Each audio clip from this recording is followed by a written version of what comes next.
حکیم صاحب کے جاتے ہی عائشہ نے خوشی میں جھومتے ہوئے ممتاز بیگم کو کال ملا دی۔ السلام علیکم عائشہ بیٹی، ممتاز بیگم نے کال ریسیو کی تھی۔ سخیلی کل آپ نے میرے نکاح پر آنا ہے، میں نے ابا سے اجازت لے لی ہے، اب کوئی بہانہ نہیں چلے گا، اگر آپ نہ آئیں تو میری آپ کی فرینڈ شپ ختم۔ عائشہ تیز گام کی طرح چھپ چھپ بولے جا رہی تھی، نہ تو اس نے سلام کا جواب دیا اور نہ ہی ممتاز بیگم کو بولنے کا موقع۔ میں آپ کو بتا نہیں سکتی میں آج کتنی خوش ہوں۔ عائشہ نے دم لیا تو ممتاز بیگم ہنستے ہوئے بول پڑی، بتانے کی کوئی ضرورت نہیں عائشہ بیٹا، مجھے سب کچھ پتا چل گیا ہے۔ آپ کو کس نے بتایا ہے؟ عائشہ نے فٹافٹ پوچھ لیا۔ تمہاری خوشی سے مجھے سب کچھ پتا چل گیا ہے۔ واہ جی واہ، آپ تو بڑی پہنچی ہوئی سرکار ہیں، عائشہ اسی رفتار میں بولے جا رہی تھی۔ کہاں کی سرکار؟ عائشہ بیٹا تم نہ ہوتی تو مجھے مزمل کے بارے میں کیسے پتا چلتا؟ میں کل ضرور آؤں گی، بس مزمل سے بات کر کر تمہیں اطلاع دیتی ہوں۔ آپ کو مزمل سے اجازت لینے کی کیا ضرورت ہے؟ آپ اس کی دادی ہیں، وہ آپ کا دادا نہیں۔ ممتاز بیگم یہ بات سن کر ہنس پڑی۔ اجازت نہیں لینی عائشہ بیٹا، اسے بتانا ہے عقل اور اپنے رشتے کے بارے میں۔ معراج کا ذکر کروں گی تو اسے لگے گا جیسے اس کی اور ماہم کی بات کر رہی ہوں۔ میں چاہتی ہوں کہ وہ ماہم کا مجھ سے خود ذکر کرے۔ دادی یہ ناممکن ہے، ماہم میری بیسٹ فرینڈ ہے، اس نے مجھ سے آج تک کوئی بات نہیں چھپائی۔ اس کے باوجود مزمل اور خود کی محبت مجھ سے ڈسکس نہیں کرتی۔ مزمل بھی آپ سے بات نہیں کرے گا؟ کرے گا، ضرور کرے گا، وقت آنے پر۔ کس وقت کی بات کر رہی ہیں؟ 6 ماہ ہو گئے ہیں اس طوطا مینا کی کہانی کو۔ اس عرصے کے دوران میں نے خود ایک دفعہ ماہم سے بات کی تھی، وہ تب بھی انکار کر رہی تھی۔ مجھے غصہ آ گیا، میں نے اس کی اچھی خاصی مرمت کر دی۔ عائشہ سہیلی کی مرمت کرنے سے الفت ختم ہو جاتی ہے۔ دادی آپ کی بات ٹھیک ہے، پر مجھے غصہ اس بات کا تھا کہ جب مجھے حارث سے محبت ہوئی تھی تو میں نے سب سے پہلے اپنے دل کا حال ماہم کو سنایا تھا۔ ابا کو راضی کرنے کی بات آئی تو پھر بھی میں نے ماہم سے ہی کہا تھا۔ ابا میری طرح ہی ماہم سے بھی محبت کرتے ہیں، ماہم کو مجھ پر اعتبار کرنا چاہیے تھا۔ اعتماد کسی کسی پر کیا جاتا ہے اور عقیدہ اپنا اپنا ہوتا ہے عائشہ بیٹا۔ دادی آپ تو ابا کی طرح ہی مشکل باتیں کرنے لگی۔ آسان بات یہ ہے عائشہ، تم نے بھی تو اپنی زندگی کا سب سے بڑا راز اس سے چھپا کر ہی رکھا ہے۔ کیا تمہیں ماہم پر اعتماد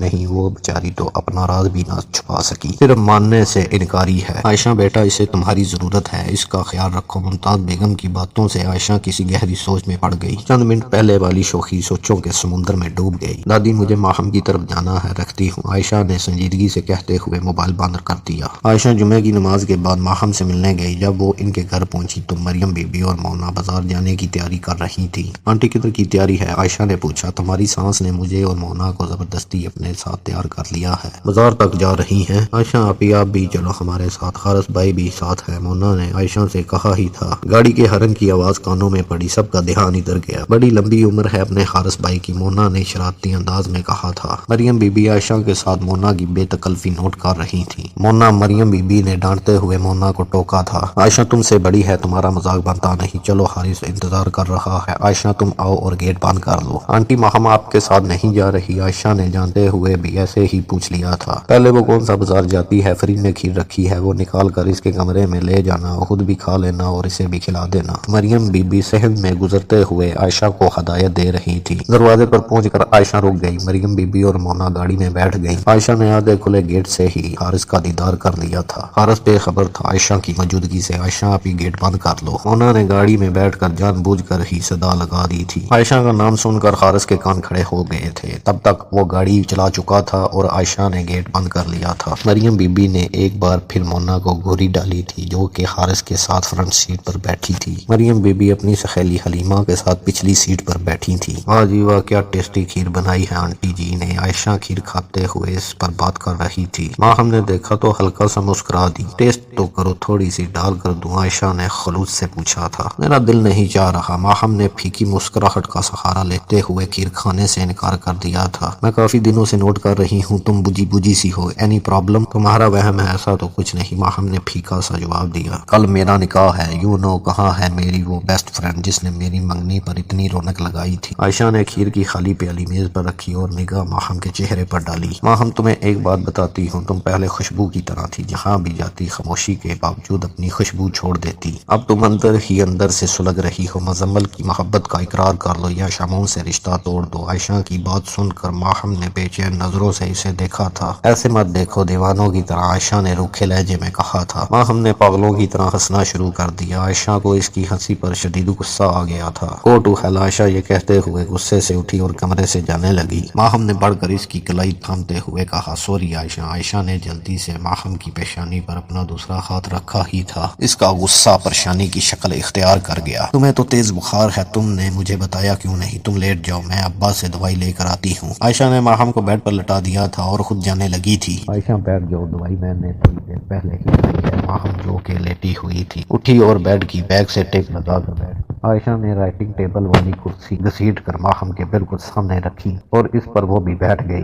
عائشہ، میں تم سے بہت کچھ کہنا چاہتی ہوں۔ چند ماہ پہلے بھی کوشش کی تھی لیکن کہہ نہیں پائی۔ کبھی کبھی مجھے ایسا لگتا ہے جیسے تمہیں میرے کردار پر شک ہو۔ میں اپنے آپ کو پارسا تو نہیں سمجھتی۔